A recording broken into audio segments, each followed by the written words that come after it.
Santa Cecília nasceu provavelmente no ano 150, em Roma. Era filha de um senador romano, da família nobre dos Metellos. Era cristã e desde pequena fez voto de castidade para viver o amor de Deus e de Cristo. Como cristã, numa época tão antiga e em Roma, ela certamente herdou a fé dos discípulos de São Paulo, que levou a fé até Roma, e de São Pedro, o primeiro Papa. Cecília herdou a fé desses santos homens e de tantos outros que foram martirizados exatamente em Roma.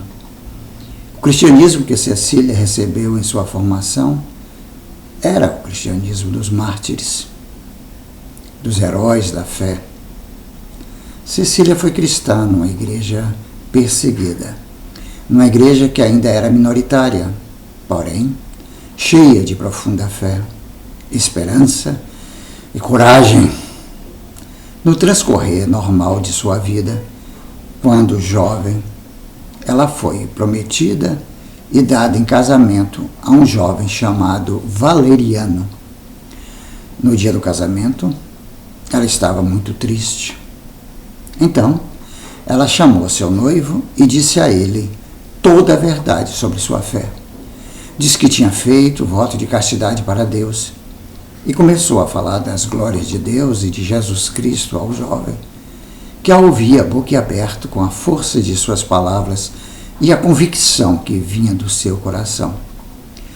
Tamanho foi o poder das palavras de Cecília que, após ouvi-la, ele se converteu, entendeu a promessa de sua noiva e disse que iria respeitá-la em sua decisão. Naquela mesma noite, ele recebeu o batismo. Valeriano contou o que ocorrera para seu irmão Tibúrcio, e este também, impressionado, se converteu. Ambos eram pagãos. Santa Cecília, então, vendo a maravilha que Deus estava operando através dela, agradecida, cantou para Deus: Senhor, guardai sem manchas o meu corpo e minha alma, para que não seja confundida. Foi um canto inspirado e emocionante, que tocou profundamente o coração de todos. Daí vem o fato de ela ser considerada a padroeira dos músicos cristãos.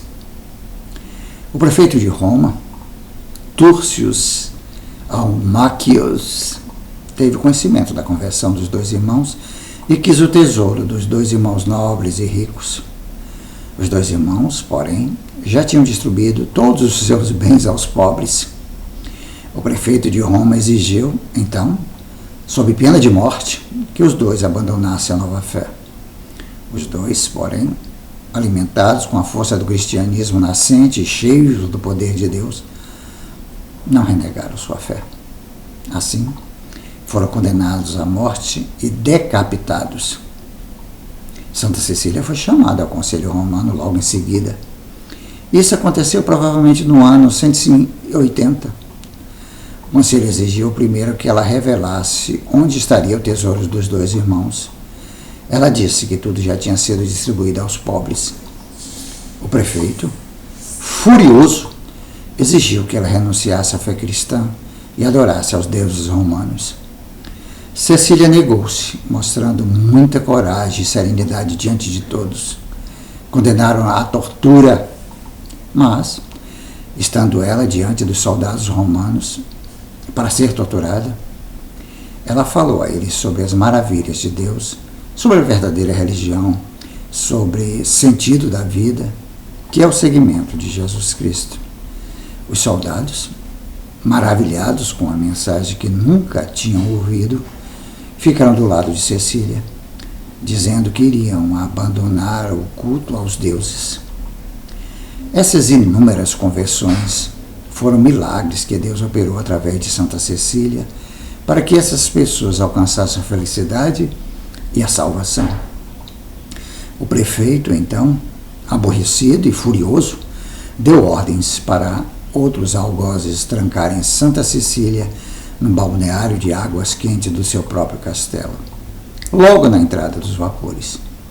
Ali, ela seria asfixiada pelos vapores ferventes que aqueciam as águas. Ninguém conseguia ficar ali por mais de alguns minutos. Era a morte certa. Porém, para a surpresa de todos, milagrosamente, ela foi protegida e nada lhe aconteceu. Todos ficavam impressionados com a fé daquela jovem, frágil, que enfrentava a morte sem receio por causa da grande fé que tinha em seu coração. Mas o prefeito, irredutível, mandou que ela fosse morta com 3 golpes de machado em seu pescoço. O algoz obedeceu, mas não conseguiu arrancar sua cabeça, coisa que ele estava acostumado a fazer com apenas uma machadada.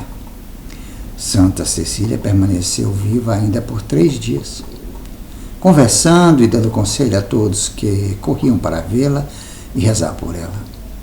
Por fim, pressentindo sua morte iminente, Santa Cecília pediu para o Papa entregar todos os seus bens aos pobres e transformar sua casa numa igreja. Antes de sua morte, em seus últimos momentos neste mundo, sentindo que sua missão estava cumprida, mesmo ela sendo ainda tão jovem, Cecília conseguiu cantar louvando a Deus, cantando as maravilhas de Deus. Por isso, ela é padroeira dos músicos e da música sacra. Depois disso, a fisicamente frágil, interiormente forte jovem romana, que desafiou os poderes deste mundo, entregou seu espírito ao Pai Celestial. Após sua morte, ela foi sepultada pelos cristãos na catacumba de São Calixto e desde então passou a ser venerada como mártir. O túmulo de Santa Cecília ficou desaparecido por muitos séculos. No século IX, Santa Cecília apareceu ao Papa Pascoal I, 817 a 824. Logo após este fato, seu túmulo foi encontrado e ela estava, o caixão com as relíquias da santa. O corpo dela estava intacto, na mesma posição em que ela foi enterrada. Ao lado da santa estavam também os corpos de Valeriano e Tibúrcio. No ano de 1599, o cardeal Stondratti mandou abrir o túmulo de Santa Cecília. Seu corpo foi encontrado na mesma posição que estava quando o Papa Pascoal I o encontrou. Sua festa é celebrada em 22 de novembro, Dia dos Músicos e da Música. História de Santa Cecília, texto extraído do site Cruz Terra Santa. Gosta também dessa santa? Então curta, compartilhe, comente, se inscreva neste canal Jorge Lula Barreto e ative o sininho para receber as notificações. 2 vídeos novos curtos todos os dias, um pela manhã e outro à tarde. Uma live semanal todas as quintas-feiras, das 19 às 20 horas. Espiritualidade, literatura, música, política, teatro, cinema, humor, amor, sexualidade, tudo junto e misturado, como a própria vida. Obrigado pela força. Santa Cecília, rogai por todos nós.